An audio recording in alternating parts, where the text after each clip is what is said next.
წელს საქართველოში 10,800 მოსწავლეს შეუწყდა სტატუსი. მიზეზებზე და ზოგადად ბავშვთა უფლებრივ მდგომარეობაზე საქართველოში სახალხო დამცველის ბოლო ანგარიშია საუბარი, რომელიც რამდენიმე დღის წინ გამოქვეყნდა. ბავშვთა გამოხატვისა და მშვიდობიანი შეკრების უფლებების რეალიზების პრობლემა, ბავშვთა მიმართ ძალადობა, არასრულწლოვანთა ქორწინება, ბავშვთა სიღარიბე და სოციალური პრობლემების პირობების გავლენა განათლებაზე, სკოლამდელი აღზრდის და განათლების გამოწვევები. სახალხო დამცველი წელს ყველა ძირითად პრობლემაზე, რაც ბოლო წლებში ფაქტობრივად უცვლელი პრობლემაა და ბავშვთა განათლების და განვითარების პროცესს აფერხებს, საუბრობს ამ ანგარიში. კვლევის ანგარიშთან ერთად ომბუდსმენმა შესაბამისი სახელმწიფო უწყებებისთვის რეკომენდაციები და წინადადებებიც მოამზადა. პრობლემებისა და მისი გადაჭრის შესაძლებლობებზე ვისაუბრებს სახალხო დამცველის მოადგილესთან, რომელიც ჩვენი გადაცემის სტუმარია ირინა ჩიხლაძესთან ერთად დავზუმოთ ახლა ბავშვთა უფლებებზე. მივესალმები სტუმარს. მშვიდობის. მოგესალმებით. დიდი მადლობა რომ ხარ ჩვენი გადაცემის სტუმარი და გაგვიზიარეთ აი ამ კვლევის ძირითად მიგნებებს. მე გადაცემაც დავიწყე იმ ციფრით, რომელიც მე მგონი ყველაზე ისეთი თვალში მოსახვედრი იყო ამ ანგარიში, თუმცა სხვა პრობლემებიც არანაკლებ მნიშვნელოვანი არის. მოსწავლეების გადინება სკოლებიდან და სტატუსის შეწყვეტა. მოდით გითხარით ძირითადად რა მიზეზით შეუწყდათ მოსწავლეებს სტატუსი? მადლობა ასევე მოწვევისთვის და მადლობა იმის, რომ საპარლამენტო ანგარიშს აშუქებთ, იმიტომ რომ ეს ერთ-ერთი ყველაზე მნიშვნელოვანი ანგარიშია, რომელსაც სახალხო დამცველი ყოველწლიურად წარუდგენს საზოგადოებას, საქართველოს პარლამენტს და თქვენ სწორად აღნიშნეთ, რომ ძირითადი საკითხები წლის განმავლობაში რაც გროვდება უფლებადარღვევის მიმართულებით, საქართველოში ადამიანის უფლებების შეფასების კუთხით, ამ კონკრეტულ შემთხვევაში ბავშვის უფლებების შეფასების კუთხით, სწორედ ამ ანგარიში არის თავმოყრილი ძირითადი ტენდენციები. რაც შეეხება სკოლის მოსწავლის სტატუსის შეწყვეტისა და შეჩერების შემთხვევებს, სწორად აღნიშნეთ, რომ 10,800 შემთხვევა დაფიქსირდა გასულ წელს საქართველოს განათლების სამინისტროს მიერ მოწოდებული სტატისტიკის შესაბამისად და რამდენიმე ძირითადი მიზეზი არის სტატისტიკის თანახმად, მათ შორის არის საზღვარგარეთ გამგზავრება, ყველაზე დიდი წილი, სწორედ ბავშვების, ვისაც სტატუსი შეუჩერდათ ან შეუწყდათ გასულ წელს, მათი დიდი უმრავლესობა, სწორედ საზღვარგარეთ ოჯახის საზღვარგარეთ გადასulis გამო მოხდა განცხადების დაწერა და განათლების სამინისტროსთვის სკოლისთვის მიმართვა სტატუსის შეჩერების თაობაზე. კი ბატონო, თუმცა აი ამ სტატუსის შეწყვეტასთან დაკავშირებით კიდე ჩაგეკითხებით, ძალიან მნიშვნელოვანი ციფრი იყო, რის გამოც სტატუსები შეუწყდათ მოსწავლეებს არასრულწლოვანთა ქორწინების გამო. იქ აღნიშნული იყო, რომ მშობლების განცხადება მოსწავლეების სტატუსთან დაკავშირებით არ არის ჩაშლილად და მტკიცებით ფორმაში ვერ ვიტყვით, რატომ გააკეთეს მშობლებმა ეს განაცხადი, თუმცა არასრულწლოვანთა ქორწინების ციფრს თუ შევხედავთ, საგანგაშო არის მაინც წელსაც ეს ციფრი. ამასთან დაკავშირებით თქვენ რეკომენდაციების გაქვთ, რომ სამართალდამცავი სტრუქტურები უფრო აქტიურად უნდა მუშაობდნენ ამ თემაზე. მოდით გითხარით, ამ თემაზე ჩვენ ბევრი გვისაუბრია და ჩვენი რეგიონი მოწყვლადი რეგიონი არის ამ თემასთან დაკავშირებით და გითხარით რა მოცემულობა გვაქვს და რა არის გასაკეთებელი იმისთვის, რომ რაღაცა პრევენციული ღონისძიებები გატარდეს. არასრულწლოვანთა ქორწინება ნამდვილად ერთ-ერთი მნიშვნელოვანი გამოწვევაა ქვეყანაში წლების განმავლობაში. შეიძლება ითქვას, რომ მაგალითად აი მშობიარობა არასრულწლოვანების ორსულობა ასევე გასულ წელთან შედარებით სტატისტიკა ცოტათი გაუმჯობესებულია, თუმცა ის ოდენობაც, რაც დღეს გვაქვს ქვეყანაში, ნამდვილად საგანგაშოა, დაგეთანხმებით ამაში.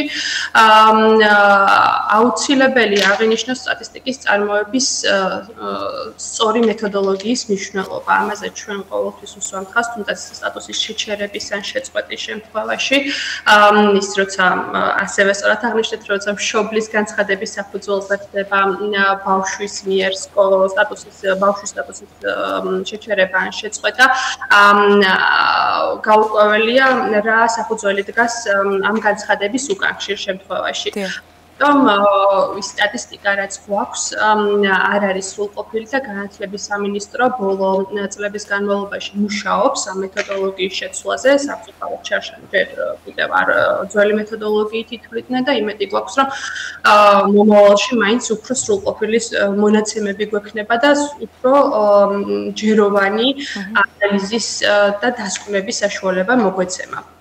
თქვენი რეკომენდაციები და წინადადებები როგორი იყო, ქალბატონი ირენე? მოდით ამასთან დაკავშირებით და ჩაგეკითხებით, თქვენს ანგარიში ერთმანეთთან კავშირში თუ არის ამის დადგენას ვთქვი, მაგალითად იყო მონაცემი, რომ ბავშვთა მიმართ სექსუალური ძალადობის შესახებ მონაცემი საკმაოდ საგანგაშოა და ამასთან დაკავშირებით ჰქონდა თქვენ რეკომენდაცია, ასევე არასრულწლოვანთა ქორწინება და თქვენი რეკომენდაცია არის გენდერული კვოტირების ხელახლა შემოღებაზე პარლამენტს აძლევთ რეკომენდაციას, რომ გაძლიერდეს ქალთა უფლებები. აი არის თუ არა ეს სამი დასახელებული ამბავი, ჩემს ერთ დასახელებული ამბავი ერთმანეთთან რაღაც კავშირში და თქვენი რეკომენდაცია როგორი არის ამ შემთხვევაში გადაწყვეტილების მიღების უწყებების მიმართ? პირველი საკითხი რო ჩავშალოთ, რომელიც არის არასრულწლოვნების ბავშვის არასრულწლოვნების ასაკში ქორწინება, ამ შემთხვევაში ძალიან მნიშვნელოვანია კონსოლიდირებული მუშაობა შესაბამისი უწყებების, განათლების სამინისტროს, საგამეცნიერო უწყების, ზრუნვის სააგენტოს, ანუ ყველა უწყება უნდა იყოს ჩართული ჯერ ერთი პრევენციის მიზნით და შემდგომში უკვე ფაქტის დაფიქსირების შემთხვევაში, რომ ეფექტური რეაგირება მოხდეს, დროული რეაგირება მოხდეს, ყვეთოს და ბავშვი გადაუბრუნდეს საგანმანათლებლო სივრცეს და მისი უფლებები ამ კუთხით არ შეიზღუდოს.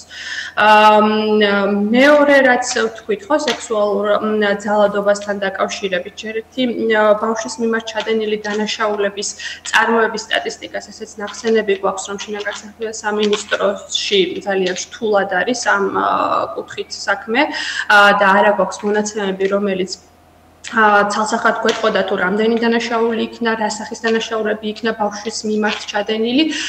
ვეყრდნობით ძირითადად პროკურატურის წარმოებულ სტატისტიკას და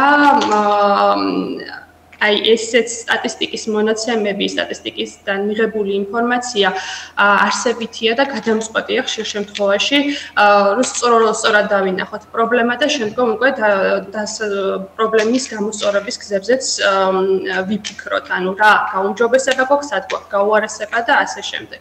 იგივე სექსუალური ძალადობის მიმართულებით გვაქვს რეკომენდაციები, რომელიც თვითონ მოიცავს მაგალითად საკანონმდებლო ცვლილებების განხორციელების საჭიროებას, მათ შორის როცა სექსუალური ძალადობა გაუპატიურებად არა გვაქვს მინიმალური ასაკი, როცა უკვე სექსუალური შეღწევა უნდა ითვლებოდეს გაუპატიურებად ბავშვის შემთხვევაში და ასე შემდეგ, ანუ უამრავი რეკომენდაცია და სამუშაო არის ამ მიმართულებით. რაც შეეხება კვოტირება და გენდერული კვოტირებას პარლამენტში და ზოგადად საარჩევნო სისტემაში ასახვის კუთხით ეს ძალიან მნიშვნელოვანია ქალების უფლებების რეალიზაციის კუთხით, ანუ ქალები უნდა იყვნენ სათანადო დონეზე წარმოდგენილი საკანონმდებლო ორგანოში, ადგილობრივ თვითმმართველობაში, რათა ქალების ხმა ისმოდეს, ქალების პერსპექტივა ისმოდეს და საკუთარი უფლებების უკეთ დაცვა შეძლოს. კი ბატონო, გენდერული კვოტირების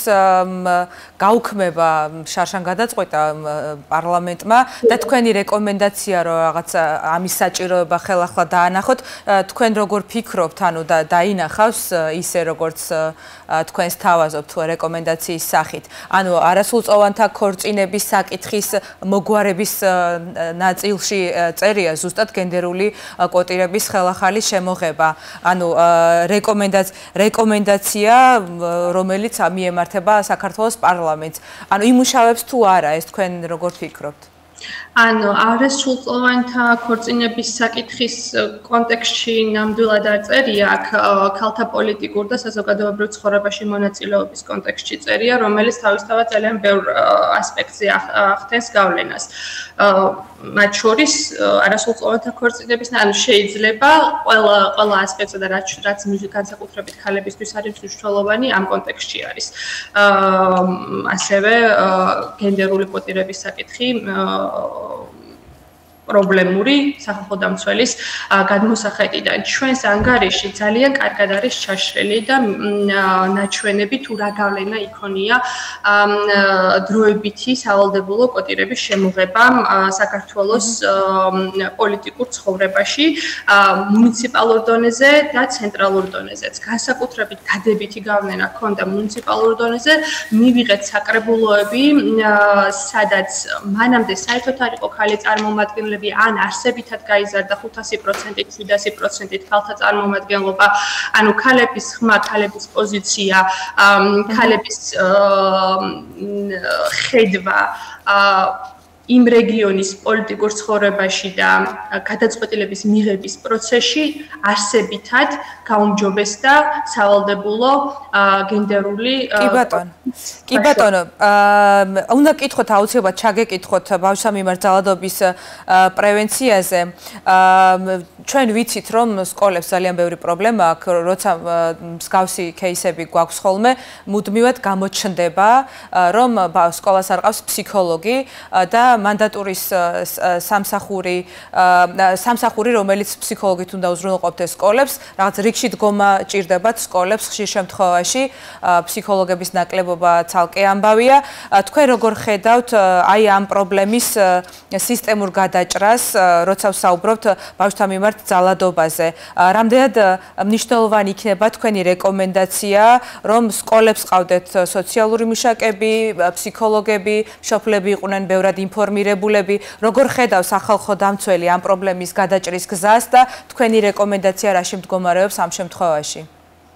ზოგადად ის, რომ ინფორმირებულობა საზოგადოების უნდა გაიზარდოს ძალადობაზე, იქნება ეს თუ სხვა მიმართულებით, ანუ ბავშვის უფლებების საკითხს, რათა ბავშვი ავუქვათ ადამიანის უფლებების მატარებელ სრულფასოვან სუბიექტად და არა გავლენის მოხდენის სუბიექტად, ან რომელსაც აზრს არ ეკითხებიან, ანუ ბავშვი უნდა იყოს აღქმული აბსოლუტურად სრულფასოვან ადამიანად, და სარგებლობს ყველა იმ გარანტირებული უფლებით, რომელსაც საქართველოს კონსტიტუცია განსაზღვრავს, ხო? ამის ხშირად მიღება და გაცნობიერებული არ არის არა მხოლოდ ოჯახის წევრების ან გარშემოყოფების მიერ, არამედ მაგალითად თავად საგანმანათლებლო დაწესებულების მიერ, რომელსაც ევალება პირიქით, რომ ეს ასწავლოს და ცნობიერება ამაღლოს ბავშვების, მათი ოჯახის წევრებისაც და ასე შემდეგ. ამ მიმართულებით ეს ყველას ძალისხმევა არა მხოლოდ საგანმანათლებლო დაწესებულებების, არამედ ჩვენი სახალხო დამცველის აპარატიც ყოველწლიურად აკეთებს საინფორმაციო კამპანიებს, მათ შორის რეგიონული ოფისების თუ ცენტრალური ოფისის საშუალებით და ყოველწლიურად დავდივართ საქართველოს რეგიონში, ვხვდებით უამრავ ადამიანს და ამაზე ვცდილობთ, რომ საზოგადოების ცნობიერება ავამაღლოთ. თუ ის რა ძირითადი ძალიან მნიშვნელოვანია და გადამწყვეტია ასევე სპეციალიზებული პროგრამების და სარეაბილიტაციო პროგრამების შემუშავება, რომელიც დღეს ასე ნაკლებად აქვს ქვეყანაში. მაგალითად, მიუსაფარ ბავშვთა თავშესაფრები, დღის ცენტრები, რომელიც მაგალითად აჭარაში 24 საათიანი ცენტრი არ არის მოგეხსენებათ და ამაზეც წლების განმავლობაში ჩვენ რეკომენდაციას გავცემთ, რომ გეოგრაფიული დაფარვა იყოს თანადო და ესეთ განსაკუთრებით მოწყვლად მდგომარეობაში მყოფ ბავშვებს, მიუსაფარ ბავშვებს ჰქონდეთ ადგილი, სადაც შეძლებენ თავის უსაფრთხოდ გრძნობას. ქალბატონი, კიდევ ერთი კითხვა მინდა რომ მოვასწრო ჩვენს დროში. ჩემთვის პირადად ძალიან მნიშვნელოვანი ამბავი არის ეს, იმიტომ რომ წინა გადაცემებშიც გვისაუბრე ამაზე. თემა ეხება ბავშვის აზრის გამოხატვისა და მშვიდობიანი შეკრების თავისუფლების რეალიზებასთან დაკავშირებით. დაკავშირებულ პრობლემებს. მითხარით, რას გულისხმობს აი ეს ჩანაწერი თქვენს ანგარიში, რა პროცესს დააკვირდა ომბუდსმენის აპარატი, რა შემთხვევებზეა საუბარი და როგორი არის თქვენი რეკომენდაცია, ანუ რა შემთხვევებში იყო დარღვეული ეს უფლება ბავშვების შემთხვევაში? ჩვენ ზოგადად ამაზე ანუ ყოველთვის ვამახვილებთ ხოლმე ყურადღებას, წელს განსაკუთრებით აქტუალურია იმ საპროტესტო აქციებიდან გამომდინარე ქვეყანაში. დიახ, ამას უკავშირდებოდა, სწორედ ბევრი კითხვა იყო ამასთან დაკავშირებით. გამომდინარე, დიახ, ანუ ეს მიმდინარე პროცესი იყო ზოგადად შეფასების და დაკვირვების საგანი სახალხო დამცველის აპარატისთვის. და თქვენ გახსოვთ, რომ იყო ბევრი შემთხვევა, როცა ბავშვებმა თავად გადაწყვიტეს საპროტესტო აქცია შეერთებოდნენ, ასევე იყო შემთხვევა როცა გარედან უცხო პირები შედიოდნენ სკოლის ტერიტორიაზე და მოუწოდებდნენ მათ, რომ ჩართულიყვნენ საპროტესტო თუ პოლიტიკურ პროცესებში ბავშვებს, ახალგაზრდებს, ასე რომ ანგარიში სწორედ ამაზეა საუბარი. ანუ ერთის მხრივ რაც უკვე აღნიშნე, რომ ბავშვები როგორც უფლებების სრულფასოვანი სუბიექტები, მათ აქვთ გამოხატვის თავისუფლება, ნებისმიერი უფლები თავისუფლად სარგებლობის საშუალება. მეორის მხრივ არსებობს სკოლის დაცული ტერიტორია, რომელიც უნდა იყოს დაცული მესამე პირების ჩარევისგან და საგაკვეთილო პროცესს არ უნდა ეშლებოდეს ხელი გარედან, ხელოვნურად და ამ შემთხვევაში გამახვილებული სწორედ ყურადღება ნიშნულობაზე, ცოდნის ნიშნულობაზე, საგანმანათლებლო დაწესებულების და ხელმძღვანელობის თუ მასწავლებლების კვალიფიკაციის ნიშნულობაზე, რომ ერთის მხრივ ბავშვების გამოხატვის თავისუფლებას ხელი არ შეეშალოს და მეორეს მხრივ დაიცვან სკოლა და სასწავლო პროცესი გარე ზემოქმედებისგან. ამიტომ ამ მიმართულებითაც გვაქვს რეკომენდაცია, რომ კარგი იქნება ცნობიერების ამაღლება მოხდეს როგორც ადმინისტრაციის, ასევე მასწავლებლების, რომელმაც მერე შემდგომში უფრო უკეთ უზრუნველყონ ბავშვის უფლებების დაცვა, თუნდაც გამოხატვის თავისუფლების კუთხით. კი ბატონო, ძალიან დიდი მადლობა. მე ინკლუზიურ განათლებასთან დაკავშირებით თქვენ აღარ გკითხავთ, იმიტომ რომ ჩვენი მომდევნო სტუმართან ვისაუბროთ ინკლუზიური განათლების პრობლემებზე. ესეც საკმაოდ ვრცელი თემა არის ომბუდსმენის ანგარიში. ძალიან დიდი მადლობა, რომ იყავით ჩვენი გადაცემის სტუმარი. მე მაყურებელს შევახსენებ, ირინა ჩიხლაძე, სახალხო დამცველის მოადგილე იყო ჩვენი გადაცემის სტუმარი. ომბუდსმენის ანგარიში მნიშვნელოვანი აქცენტი ინკლუზიური განათლების და სკოლამდელი აღზრდისა და განვითარების საკითხებს დაპირების მიუხედავად ჯერ კიდევ გადაუჭრელ პრობლემად რჩება ინფრასტრუქტურის საკითხი, საბავშვო ბაღების არასაკმარისი რაოდენობა, რის გამოც ასობით ახსაზრდელი სკოლამდელი განათლების პროცესში ჩართვის მომლოდინეთა რიგშია. ომბუდსმენის კვლევის თანახმად კვლავ აქტუალურია ეთნიკური უმცირესობების წარმომადგენელი ბავშვებისთვის სკოლამდელი განათლების მისაწვდომობის საკითხი და საბავშვო ბაღებში გეოგრაფიული მისაწვდომობა. ცალკე საკითხია სააღმზრდელო დაწესებულებებში დასაქმებულთა კომპეტენცია, კვალიფიციური აღმზრდელების დეფიციტი და კიდევ ცალკე აღსანიშნია ინკლუზიურ ჯგუფებში სპეცმასწავლებლების ნაკლებობის საკითხიც. მოკლედ, ბევრი პრობლემა აქვს განათლების სისტემას, სკოლამდელი განათლების საფეხურიდან უმაღლეს განათლებამდე, რასაც ომბუდსმენის რეკომენდაციითაც სისტემური მიდგომა და გადაწყვეტები სჭირდება. ამ ყველაფერს კი კომპეტენტური სპეციალისტების გაერთიანება და შრომა და უპირველესად ალბათ ნება სჭირდება. მაია ნასრაშვილი უნდა შემოგვიერთდეს, ორგანიზაცია კივიტას გეორგიკას პრეზიდენტი. თუ გყავს ჩვენ სტუმარი ხაზზე, შეგვიძლია უკვე რომ დაუსვათ კითხვა. მაია. მოგესალმებით. საღამშვიდობის, მადლობა რომ ხარ ჩვენი გადაცემის სტუმარი. მაია, მოკლედ, გარდა იმისა, რომ ანგარიშზე უნდა ვისაუბროთ, თუ შეიძლება თქვენს მოწყობილობაში, მე მგონი ჩემს ხვას უნდა ჩაუწიოთ. მე მგონი ყველაფერი რიგზეა. კი ბატონო, თუ მოგვარდა ტექნიკური პრობლემა, შემიძლია გკითხო. გარდა იმისა, რომ ომბუდსმენის ანგარიშზე უნდა ვისაუბროთ, აუცილებლად უნდა ვისაუბროთ ზოგადად სკოლამდელი აღზრდის დაწესებულებებში ბავშვთა უფლებებზე.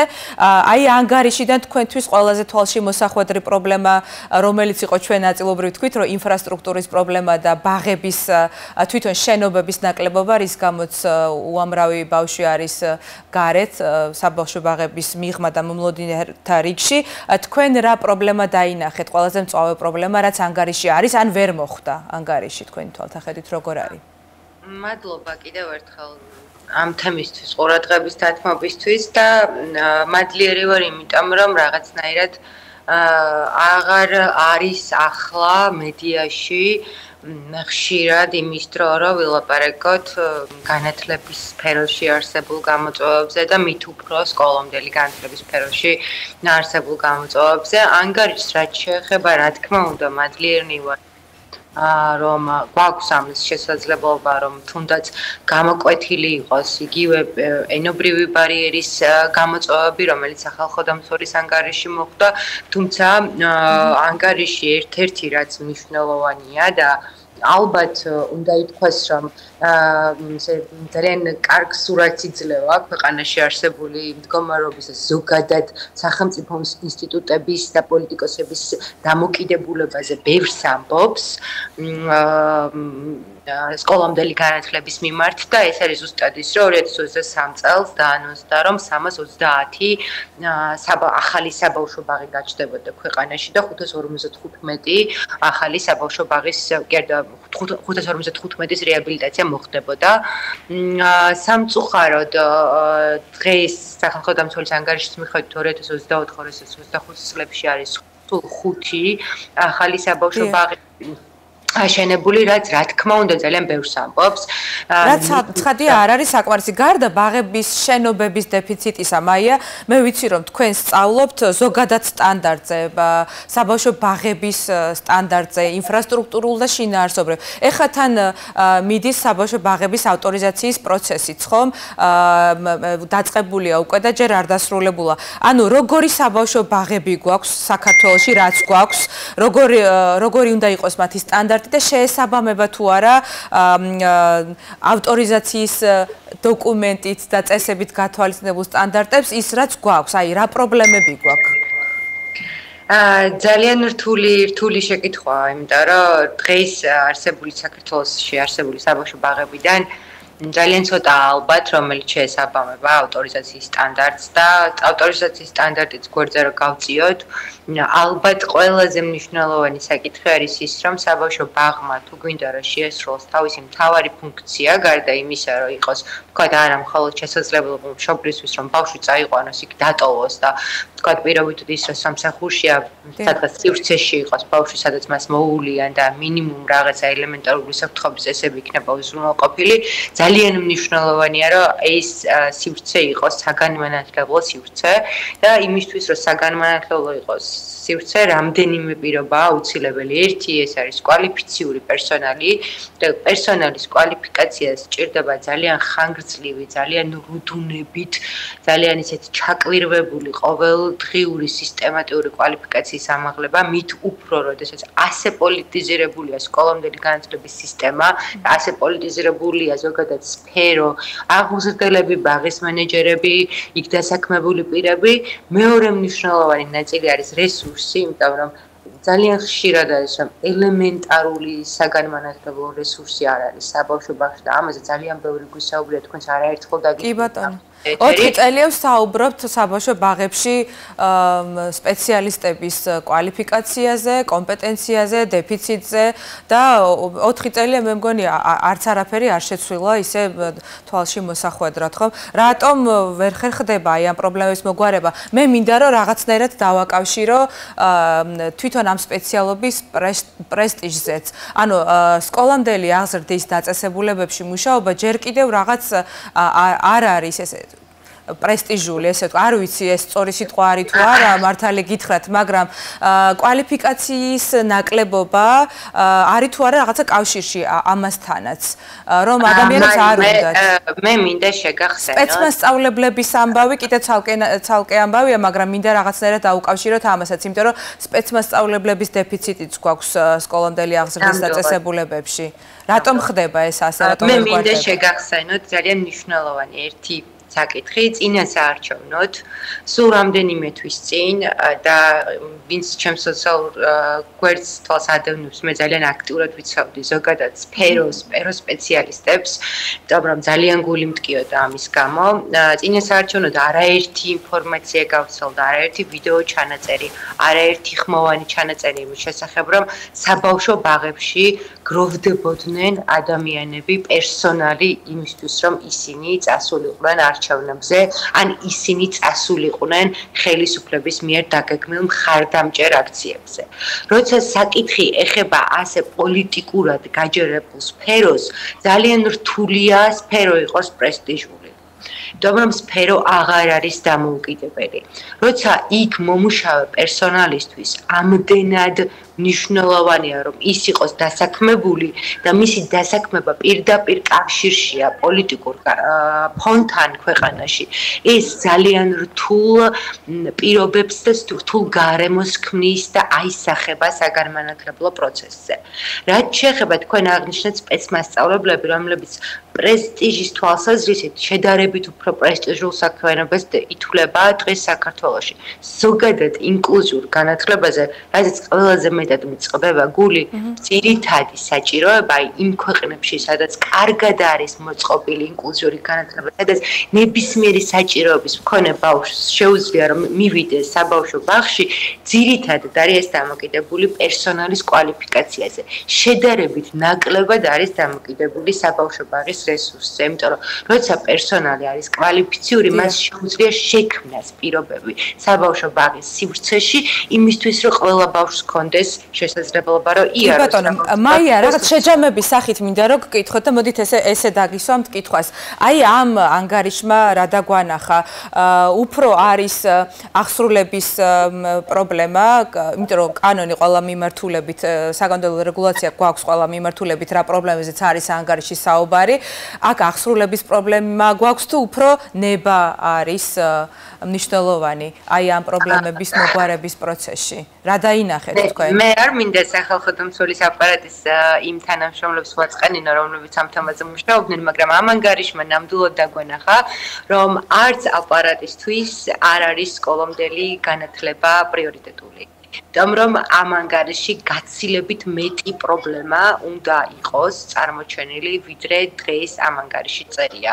როგორც ინკლუზიური განათლების თვალსაზრისით, ასევე საბავშვო ბაღში ძალადობის პრევენციის თვალსაზრისით, ძალადობაზე რეაგირების თვალსაზრისით ამან დაგვანახა. ეს დაგვანახა ანგარიშმა. კი ბატონო, რბილი იყო, საკმაოდ რბილი იყო ყველა მიმართულებით, ხოლო სკოლამდელი აღზრდის დაწესებულებებს არ ეხება ეს ჩემი პირადი მოსაზრებაა, თუმცა მთელი ანგარიში პრობლემებზე საუბრის და რეკომენდაციების ნაწილი არ იყო ისეთი მკაცრი, როგორიც უნდა ყოფილიყო ალბათ იმ პრობლემების აღწერის შემდგომ. მაია, ძალიან დიდი მადლობა სამწუხაროდ ჩვენთვის განკუთვნილი დრო ამოიწურა და მე მეუბნებიან რომ მომდენო სტუმრის ისაა ცოტა დრო დამრჩება. მე უნდა დაგემშვიდობო და ალბათ სხვა დროსაც მოგვიწევს საუბარი სკოლამდელი აღზრდის საკითხებზე. მაყურებელს შევახსენებ, მაია ნასრაშვილი, ორგანიზაცია კივიტას გეორგიკას პრეზიდენტი იყო ჩვენი გადაცემის სტუმარი. საუბრობდით ომბუდსმენის ანგარიშზე და სკოლამდელი აღზრდის დაწესებულებების პრობლემებზე. გადაცემის ამ ნაწილში ცოტა უნდა დავასწროთ ამბავს და წინ სწრაფად ვილაპარაკოთ ერთ მნიშვნელოვან თარიღზე, რომელიც ჩვენს გადაცემას არ ემთხვევა. ორშაბათს იქნება 14 აპრილი დედაენის დღე, თუმცა გვინდოდა გვესაუბრა ამ თემაზე, ამ გადაცემაში. გვახსოვს ისტორია, როგორც იყო 1978 წელს 14 აპრილს ქართველმა ხალხმა ერთად დგომით, საპროტესტო დემონსტრაციით და თავგანწირვის ტოლფასი გამბედაობით, როგორ შეეცვალა საბჭოთა კავშირის ვერაგული გადაწყვეტილება ქართული ენა აღარ ყოფილიყო სახელმწიფო ენა საქართველოში. 100,000 მოქალაქე გახდა საკმარისი უკან დაეხია საბჭოთა რეჟიმს. ყველაზე დაუნდობელ რეჟიმს ალბათ ისტორიაში. ასე იქცა 14 აპრილი დედაენის დღედ. მას შემდეგ 47 წელი გავიდა ამ დღის მნიშვნელობაზე უამრავჯერ გვისაუბრია. დღეს გვინდა ვისაუბროთ არა მხოლოდ მნიშვნელობაზე, არამედ იმ გამოწვევებზე, რაც 47 წლის შემდეგ აქვს ქართულ ენას. უпростоრად გამოწვევა თუ არა ეს საკითხი მაგაზე უფრო ალბათ სლენგები და ბარბარიზმები ენაში, ჯენზის ენა, ამდიდრებს თუ აღარიბებს ენას, რას გვეუბნება ენაზე და თავად ჯენზიზე ეს პროცესი, რომელიც აშკარად შეუქცევადია ტექნოლოგიების და ალტერნატიული სოციალური სივრცეების ეპოქაში. უნდა ვებრძოლოთ თუ ფეხი აუწყოთ ცვლილებებს, რომელიც მშობლების და უფროსი თაობის შფოთვის მიზეზი ხდება ხშირად. როგორ ხედავთ ამ საკითხს ჩვენ საზოგადოება და როგორ ხედავს ამ საკითხს საგანმანათლებლო სექტორი? დასაცავია, შესანარჩუნებელია, გასაახლებელია თუ რა გასჭირს თანამედროვე ქართულს. ამაზე უნდა ვისაუბროთ დღეს და სანამ თემას სტუმართან გავშლით, თავად ჯენზის უნდა მოусმინოთ, რა თქმა უნდა. ჯენზის ენა, ასე დავარქვით ვიდეოს, რომლის შემდგომ თამთა კვარაცხელიას ერთად დაუბრუნდებით ეთერში. ქართული ენისა და ლიტერატურის მასწავლებელია ჩვენი სტუდიის სტუმარი და ახლა ჩვენ ერთად ვნახავთ ამ ვიდეოს და შემდგომ უკვე მოვისმენთ მის შეფასებებსაც. Hello, ჩოხედა. ეგ რატო დაგვავიწყდა ყველას?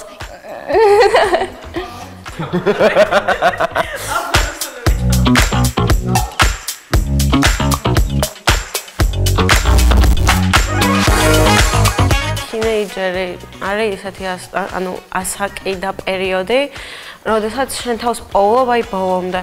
შესაბამისად, ჩვენი ჩაცმულობით, საუბრის მანერით და ასე შემდეგ გამოხატავთ ამ ყველაფერს. ინტერნეტში ნაპოვნი სიტყვებით ალბათ გეხმარება, რომ შენივე თანატოლებს გააგებინო შენი სათქმელი. ლექსიკონი ცოტა განსხვავებულია და ჩვენი სიტყვები გვაქვს, რომლებიც არ ესმით ან ჩვენზე პატარებს, ან კიდევ უფროსებს, მშობლებს, მასწავლებლებს და ალბათ ეს არის რაც გვაკავშირებს ყველაზე მეტად. უფრო ადვილი აუხსნა მეორე პიროვნებას, რა გინდა თუ შენი ასაკისა, სლენგით ვიდრე ჩვეულებრივი საუბრით. ერთ სიტყვაში ბევრად მეტის ჩაწერა შეიძლება ვიდრე მთლიან წინადადებაში. ჩვენი მშობლების თაობამ უფრო კარგად იცის რუსული ენა, მაგრამ ჩვენ უფრო კარგად ვიცით ინგლისური ენა და უფრო ადვილად შეგვიძლია კომუნიკაცია ინგლისურ ენაზე. არ გჭირდება თანო ეს შესატყვისები ეძებო და ისე ისაუბრო, იმიტომ პირდაპირ სლენგების გამოყენება თითქოს გეხმარება კომუნიკაციაში. თუ რაღაც სიმღერა არის განსაკუთრებულად ან თან კარგი და მოგწონს და ხშირად უსმენთ, მომვთრო აი ეს ბენგერია. ფუქი. აი ძალიან ახლო მეგობარი, რაღაც საყვარელი პიროვნება, აი ადამიანი ორცხობილასავით რო არის. ყველაზე ხშირად ვიყენებ, მაგალითად, ფიქ ესეთი სიტყვა არის. ქართულად ნიშნავს აი პიკს მწვერვალს და ამას ვიყენებ, როცა ან ფილმი მომწონს ძალიან, ან მუსიკა, ან სიტუაცია. მიმართვის დროს ალბათ გოგოებზე ხშირად მიმართავს girly pop, იმიტომ რომ აი ისეთი ძალიან საყვარელი სიტყვა არა და როდესაც ეს გოგო შენთან ძალიან ახლოს არის და ძალიან გიყვარს, ანუ მოფერებით ეძახი რა მაგას. რიზი არის ასე ვთქვათ ქარიზმა, მიმზიდველობა რომანტიკული. ალბათ იმიტომ ვიყენებ ამ სიტყვას ყველაზე ხშირად, რომ უფრო მრავლისმომცველი არის. და ქართულ ენაში ერთი სიტყვით ვერ აღწერ ამ სიტყვას. ყველაზე დიდი მიზეზი იმის თუ რატო ვიყენებთ ამ სიტყვებს, ალბათ არის სოციალური ქსელები, იმიტომ რომ ჩვენი სოციალური ქსელები არ არის ქართული, უფრო ინგლისურია და იქიდან გამომდინარე, რომ უცხოელებს ვხედავთ სულ ვიდეოებში, ფოტოებში, პოსტებში, ვითვისებთ იმ სიტყვის მარაგს, რაც მათ აქვთ. მეორე მიზეზი ალბათ ის იქნება, რომ როგორც ახსენე არ ესმით დიდებს და თან პატარებსაც, პატარები რატომღაც ძალიან შეგვრჩება ხოლმე, მაგრამ პატარებსაც არ ესმით და შეგვიძლია რაღაც ჩვენი საიდუმლო ენა გქონდეს და მით ვილაპარაკოთ. ხშირ შემთხვევაში კონტექსტი იმდენადვე არ იკვრება და 70% შემთხვევაში ამ სიტყვის უკან რაღაც ირონია ან ხუმრობა, რაც ქართულში არ იკითხება. ესეთი სიტყვა არის goated. ანუ რაღაც არის ძალიან მაგარი და პირდაპირ მნიშვნელობით ქართულად რო ვთქვა არის, მაგალითად თხასავით რაღაც. ანუ ცუდა ჯერს ქართულად. უფრო ნორმალიზირებული არის ეგრე რო თქვა, ვიდრე გაქართულებული. და ვფიქრობ, რომ ამით თუ გავაქართულებ ამ სიტყვას, ჩემი აზრით უფრო აზრი დაეკარგება, იმიტომ რომ ანუ იმ სიტყვას, რასაც მე ვამბობ ინგლისურად, რაც სლენგი არის, ეგრე უფრო მარტივი არის და უფრო ბევრმა ადამიანმა იცის ეგრე, ვიდრე ანუ გაქართულებული ვერსიით რო ვუთხრა. საუბრის დროს აი თითქოს ჩაულება რომ low-key დავამატო რა. იმიტომ რომ უფრო იმას ძენს, რა ქვია, ბუნებრიობას, წინადადებას. რაღაც არის cap, ანუ ვიღაცა იტყუება და ანუ შეგიძლია რომ აი ვიღაცა თუ რაღაცას გეტყვის და იცის რომ ტყუილია, ეტყურა cap და მიხვდება რომ ვიცით რომ მოიტყუა. ამაზე მიცდია რომ ქართულად მე თქვა ქუდი, მაგრამ რანაირად ჟღერს ხო ძალიან ცნორია. ამიტომ ალბათ ჟღერადობის გამო უფრო და თან ცოტა უცნაურია რომ სლენგი გადმოა ქართულო, იმიტომ რომ ჯერ არ ვსვენია. სლენგის მთავარი თვისება არის, რომ ძირითადად ხანმოკლეა მისი სიცოცხლე. მეტყველებაში როგორც შედის, ისევე მალევე გადის. მაგალითად, 2 წლის წინ ალბათ ყველა ვიყენებდით საიდან ის ან რამე მსგავს, მაგრამ ახლა არც ერთს არ გვახსოვს.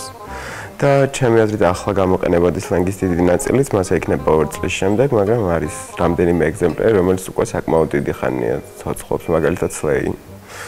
არ დამთავრებულა, სადღაც 6 წელია მგონი, ხო? არის ესეთი სიტყვა, მაგალითად slay და ამას ვიყენებდით უფრო, ვიდრე ახლა აღარ ვიყენებთ დიდად. losers აღარ ვიძახით რა. უბრალოდ თუ მესიჯობთ, მაშინ else მიწერა რა და მიხვდები რომ you're loser და არ გჭირდება ყველაფრის გამოხატვა. ხშირად ისე ხდება რომ სიტყვები იკვეცება და უფრო შემოკლებული ვერსიები არის რა.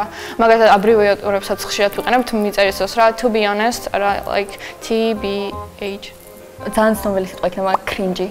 რაღაცა რო cringe-ობა, არ მოგწონს. მაგრამ ეხლა უკვე ბერმა დიდმა გაიგორას ნიშნავს ეს სიტყვა და ეს ხშირად ვეღარ ვიყენებთ სამწუხაროდ. ალბათ slay queen period. ეგ სამი სიტყვა ძალიან triggers me. არ მომწონს და ძალიან cringe-ობა არის. ძალიან 2023 და 2022 არის რა. და მაგიტო ხალხი აღარ იყენებს უკვე. მასწავლებლები ხშირად ამბობენ, რომ არ გვაქვს საკმარისი სიტყვის მარაგეიტა, მაგიტო ვერ ვლაპარაკობთ ქართულად, არა და ამას საერთოდ სხვა მიზეზები აქვს. და ალბათ იმას რომ ჩვენ შეგვიძლია ლაპარაკით და ვიცით ქართული მოწმობს, ის რომ რა ვიცი, სკოლაში კარგად სწავლობთ, წიგნებს ვკითხულობთ, რა დავდივართ სხვადასხვა მუზეუმებში, გამოფენებზე, ვეცნობთ ყველაფერს, არ ვართ მარტო ესე ფოკუსირებული რაღაც მხოლოდ Instagram-ზე ან TikTok-ზე. არის მის მიღმაც ცხოვრება.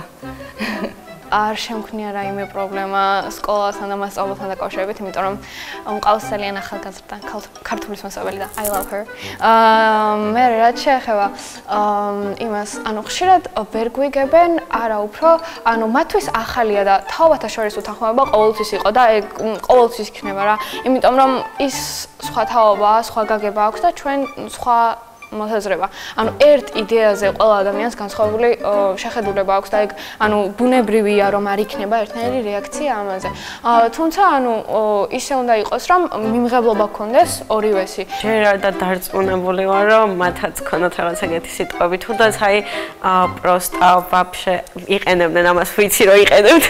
ვფიქრობ რომ ეგ არაფერ შუაში არ არის ის რომ ჩვენ ლექსიკური მარაგი არ გვაქვს. სლენგებს ისეთ ადამიანებთან ვიყენებ ისედაც, ვინც ვიცი რომ გამიგებს და ის სლენგი და რო ვიცი რომ იმათ არიციან ეს სლენგი და არ არიან ესე რომ თქვა არ აქვთ იმის წომა რომ იცოდნენ ეს სლენგები მაგათთან უბრალოდ არ ვიყენებ და თან ისეთი სიტყვები არის რომ დიდად არ დამჭირდება რომ ახლა პედაგოგებთან გამოვიყენო. ჩემი აზრით სავსებით ბუნებრივია რომ ერთი თაობა სრულყოფილად ვერ გაიგებს მეორე თაობის კომუნიკაციის სტილს. მაგალითად მე რო ვუსმენ ან მამა ჩემი მის მეგობრებში როგორ ლაპარაკობს, ან უბრალოდ დედა ჩემი ან ნებისმიერი უფროსი ერთმანეთში რო ლაპარაკობენ და მარტო უფროსები ამ დიალოგში ჩართული, მაგ შემთხვევაშიც გამოდის რაღაც სპეციფიკური სიტყვები, რომლებსაც ვერ ვიაზრებ მე. ერთ-ერთი ძალიან ხშირად ნათქვამი ფრაზა არის touch some grass. და ეგ ნიშნავს, რომ შეეხო ბალახს პირდაპირ მნიშვნელობით, მაგრამ ჩვენ ამაში ვგულისხმობთ, რომ შეიძლება ძალიან დიდ დროს ვატარებდე მე გაჯეტებთან და მეგობარმა მითხრას, რომ go touch some grass, გადი გარეთ და მოწყდი ამ შენს ტელეფონს. Mother is mothering. ეგ არის რომ მაგალითად ავიღებ რამე ბენდს რა კონკრეტულად, მაგალითად Fleetwood Mac და გვაქვს Stevie Nicks, რომელიც ძალიან მაგრად მღერის Silver Springs და იტყვი რომ mother is mothering. ძალიან მაგარია რა.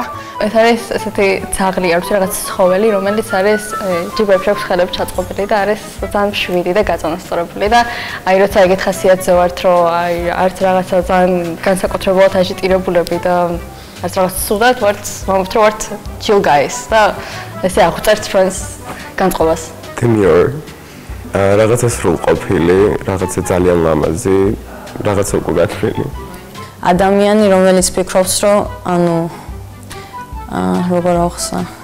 დეუ არის ესეთი ადამიანი.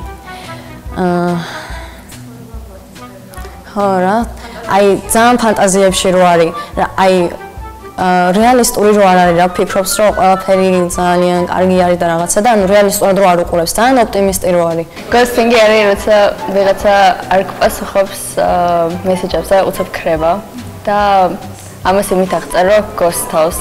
you ate and left no crumbs. ანუ ისე მაგრად გააკეთე რაღაც, რომ აი არანაირი დეტალი არ გამოგრჩენია და არანაირი მინუსი და ხარვეზი არ გაქვს. Spilling the tea ნიშნავს, რომ აი პირდაპირ მნიშვნელობით დააქციო ჩაი და ჩვენი მნიშვნელობით ნიშნავს, რომ რამე ახალი ამბავი თუ გაიგე ვიღაცაზე ან რაღაცაზე, შეგიძლია დაურეკო მეგობარს და უთხრა, რომ spill the tea, ანუ მომიყევი ყველაფერი.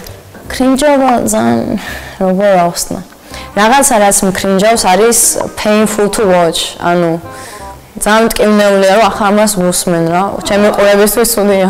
არ ვიცი როგორ ავხსნა. უბრალოდ ცოტა უცნაურია რომ სლენგები გამოიყენო, იმიტომ რომ იდეაში იმიტომ იყენებ რომ რაღაცა ვერ გაიგონ. მაგრამ მაგალითად აი დედაშემისთვის ჩამიგდია ხოლმე რაღაც ვიდეოები, სადაც იყო ეს სლენგები გამოყენებული და უკითხავს რომ ეს რას ნიშნავს და მე 2 საათი უნდა ავხსნა რას ნიშნავს ეს სიტყვა რომ გაიგოს ის ვიდეო რაც ჩავუგდე. შეუძლიათ რომ კითხონ, გაიგონ რას ნიშნავს ეს სიტყვა, თუმცა არ არის აუცილებელი რომ თვითონაც გამოიყენონ. იმიტომ რომ მგონია რომ რაღაც ჩვენ თავის მახასიათებელია და ცოტა არ მინდა რომ ყველა მიცოდეს. უნდა დავაგეითქიფოთ, როგორც ჯენზი იყო და არ უნდა უთხრათ ყველას. დედა ჩემი ხვდება ამ სლენგებს, იმიტომ რომ, რავი, TikTok-ი აქვს და ხვდება. მაგრამ აი რა ცდილობენ უფროსი თაობა რომ ეს სლენგები გამოიყენონ ჩვენსავით, ანუ დიდად კონტექსტში არ არის ხოლმე და ძალიან სახალისოდ იყენებენ. და თუ მართლა უნდათ რომ დაეწიონ ამ ტრენდებს, მაშინ უნდა ადგნენ და ძალიან დიდი დრო უნდა გაატარონ ინტერნეტთან და გაჯეტევთან, რომ მართლა აუწყონ ფეხი ამ ჩვენს ლექსიკას.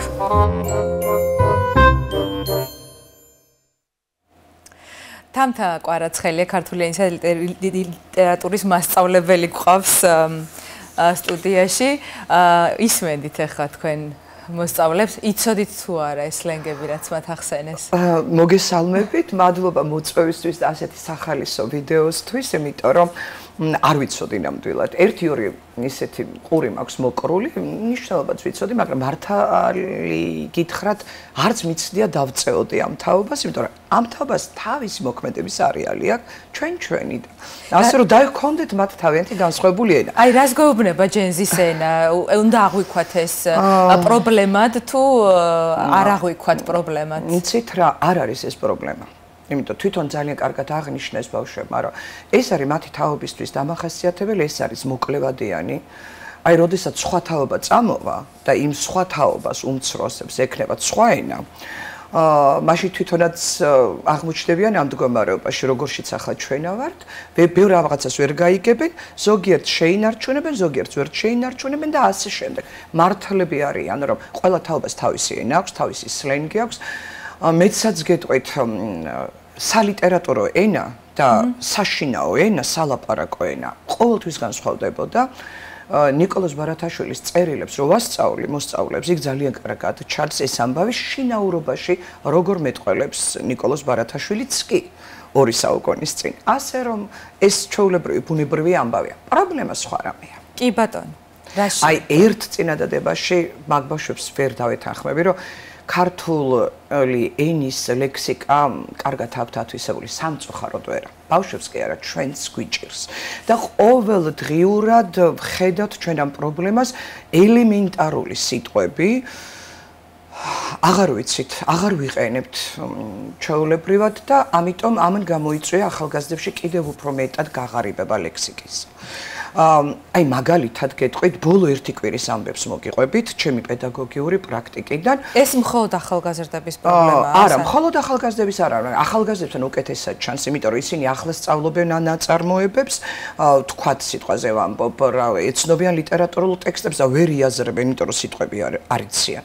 მაგალითად, მე-11 კლასელს როცა ვუხსნიდი ბერდია ჯაგარაშლილი ხალხისკენ იზამს პირსაო ვაჟას ლექსია და ვეუბნები აბა როგორ მდგომარეობაშია ბერდია აი რას ნიშნავს ჯაგარაშლილი კარგი ბავშვები არიან მოაზრონეთ მისეთ მიყურებენ და აი მე ვთხარი ჯაგარი რა არის ნუ ისე რეაქცია რა აქვს ღორო მომეც ჯაგარი დავგრეხ თოკსა ბაწარსა ისევ არ არის რეაქცია აი სიტყვა ჯაგარი, რომელიც თქვენი იცით, მე ვიცი, არ იცი. თითქოს ისეთი სიტყვა არის, რომელიც ბევრჯერ მოსმენილი უნდა გქონდეთ მეცაც გეტყვით.